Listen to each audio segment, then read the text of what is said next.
I know where animals and people came from. First, God created a woman and a girl. They kissed each other when they ate an egg they found. And then what And happened? then they had a baby, and cavemen were created. And then they discovered dinosaurs that God had created at that time.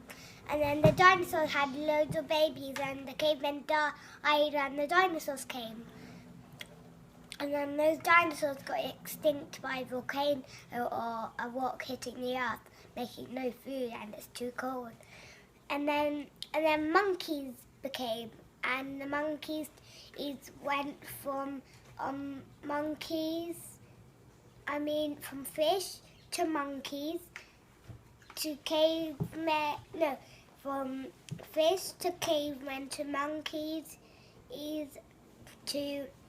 and then from monkeys to human. You got it all sorted, hey? Well done.